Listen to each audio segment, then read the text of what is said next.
ISIS now taking credit for a stabbing attack on a Minnesota mall on Saturday. This, as we learned, the 22-year-old slasher in that case was born in Somalia, has been here for 15 years, was shouting Allah while asking his victims inside the mall if they were Muslim. Joining us live with the latest on the investigation is the St. Cloud, Minnesota Police Chief, Mr. William Blair, along with the Mayor, David Kleist. Thank you both for being with us. Well, good morning. Good morning. What's the latest information? Any new information this morning for our audience? Chief? Nothing new at this particular time. Of course, our investigation continues, and we are trying to learn as much about the suspect as possible. We're working in conjunction with the FBI, and we're working with the medical examiner, and there are a lot of moving parts right now, but our investigation continues. Mr. Mayor, we know he's a 22-year-old Somali, came here as a young kid, and we also know that ISIS is taking credit for him. This is one of their soldiers. What could you tell us about that? I can tell you there's no justification for the evil that was the intention of this individual.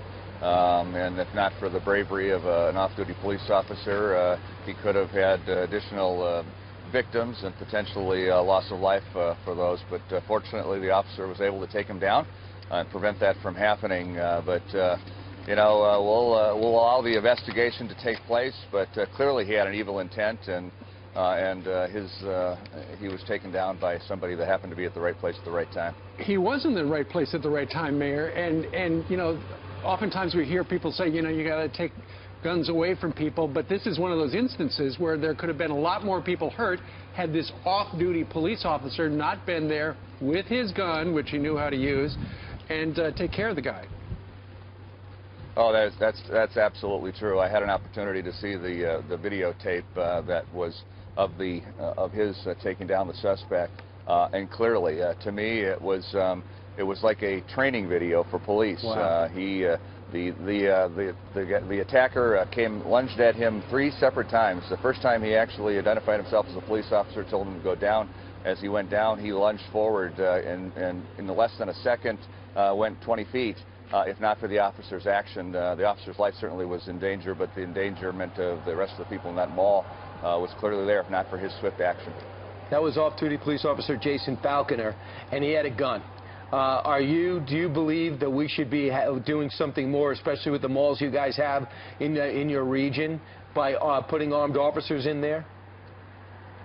Well, we've actually increased security presence today. The mall will open up today. We'll have officers in the mall, additional security. We'll be out talking to the, you know, it's a situation not only for the victims that were actually attacked, but people who work at the mall, people who were there, young children that had to witness this horrific act. So we're going to make sure that they understand that we're there, and we'll have additional presence there in the mall today from our law enforcement. Well, good. Donald Trump, running for president, he was on our program, guys, just about an hour ago, and we were talking about the stabbing at the mall. He had this to say. Listen to this. The guy in Minnesota is going around screaming his famous words and, Sure. and knifing people or slashing people, viciously slashing people, and it's just crazy. How they came into the country in the first place is beyond belief. They're here. Sure. And I've been saying this is going to be like the Trojan horse. We're letting tens of thousands of people flow into this country, and they're bringing in many cases, this is cancer from within. This is something that's going to be so tough.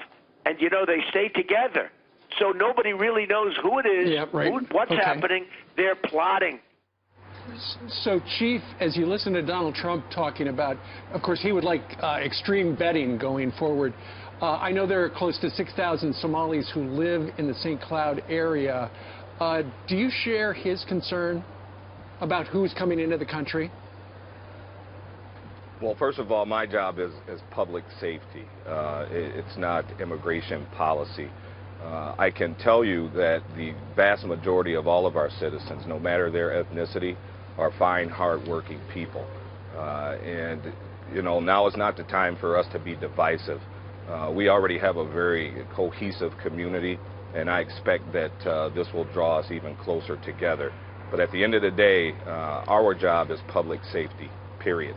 Chief, how do you work with the Somalian community there? Do you stay in touch with the imams? Because since 2007, more than 20 young Somali men have traveled from Minnesota to Somalia to join the terrorist group Al-Shabaab. And Minnesota leads the nation in the number of people who have left or sought to leave the country to go and fight terrorism or terrorists aligned with the Islamic State of Iraq and in Syria as well. How do you fight this? Because it's a mentality that they're learning, many of them, behind closed doors.